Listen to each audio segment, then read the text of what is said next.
What's your Tyler's back with my video game review once again. Last time I talked about was The Simpsons Hit and Run. Yeah. Now we're going to talk about Mortal Kombat versus DC Universe. This is an interesting game to say the least, even though this is the last game we made. But even though this is the greatest hit one, because this is a red case, but yeah, it's an interesting game. You know, this is the only one Mortal Kombat that has to be T rated because, you know, like some of the heroes are in this one, like Batman, Superman, you know, those. This game came out in 2008. The same, you know, that was season 10 I did. Go back to that. I'll do season 13, which is, no wait. Yeah, season 13. Season 10 was 2008. 11, season 11 was 95. Season 12 was 96. Yeah, season 13. Yeah.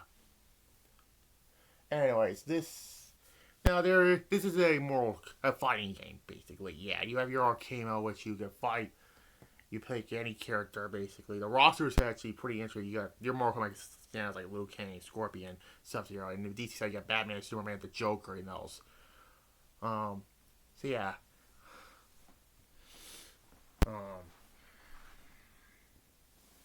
Now this is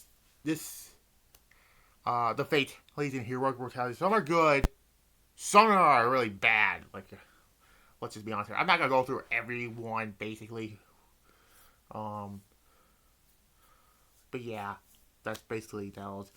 There's a combo challenge which I would not do.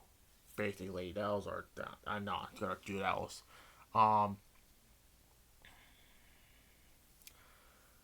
But yeah. So basically, the combo challenge is pretty dumb, honestly. There's a practice mode which you can practice the moves, which yeah, whatever.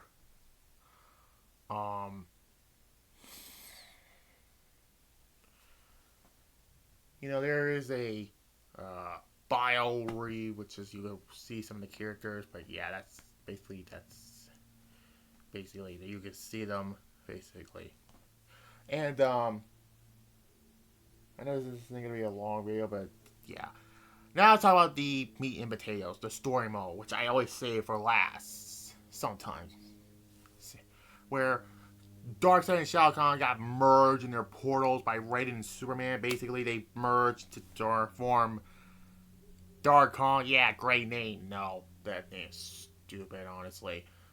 Where they introduced this rage thing, which is... It's kind of reminding me when Tom and Jerry's Fists of Fury, which future review for that also. Where it's a berserk mode, which you don't get hurt, basically. But yeah, that kind of reminds me of that. Where everyone feels this rage, basically. And, except for Quan Chi, for some reason, he doesn't get it. I mean, he's in the game, but he isn't playable. So yeah, they were planning to do DLC, but that did not happen, and they went, and, I'll explain that later.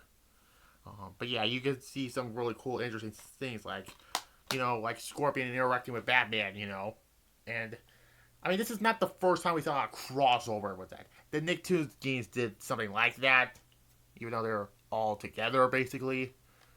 Like, you know, SpongeBob and Danny Phantom, and, you already know about those games, basically. But yeah. You know, like, they interact with each other, and this leads to both sides trying to take out Dark Khan, and but yeah, the story is actually interesting. The voiceovers were pretty good. The voice acting is pretty good in this game. Also, once you get later into both stories, it gets really hard, basically, and more harsh. And the final boss is really, really tough. But anyways, now both endings are different. For the DC side, Shao Kahn it's gonna put in the Phantom, whatever that is, the phantom thing. I don't know what it was. And Darkseid is changed up in another realm, basically, in the Mortal Kombat side if you complete that. But yeah, basically that's the end of the story mode. You unlock both the bosses, basically, in there. Um, and yeah, that's it, basically. That's the end of this. That's basically all I have to say about it. It's a good game. There is also, the you know you run people through like in this sometimes you run or the ones you're falling down basically. And there's the close combat thing I forgot to mention. Those are pretty interesting also, but that's basically it. Now this is the last game Midway produced because they went bankrupt. And yeah, and uh so yeah, that's it. Yeah, that's another significant about that. But it's actually a good game, basically. I give it. There's some. The cons is the tough AI, basically, and the combo challenge, but that's basically it. The rest is pretty decent and good, basically. I give it an 8.5 out of 10, basically. Yeah, because of that. Now next game review will be. I always get a tough time thinking about what game I should do next. Now, sooner or later I'll review the other 2K games. Probably next month, perhaps. Actually, we'll wait for the probably next month. Probably do the other 2K games. I didn't review like 14. Well, actually, let's do 2K14 next month. Probably, yeah. I'm not doing every 2K game basically because I already did 20, 19, 15, and Battlegrounds. Battlegrounds doesn't count, but we're going to do 2K14 next on this video game review series. Now, tomorrow I'll do my SmackDown live review and also my live review for the Royal Rumble also. So, anyways, like this, comment, and subscribe. Bye.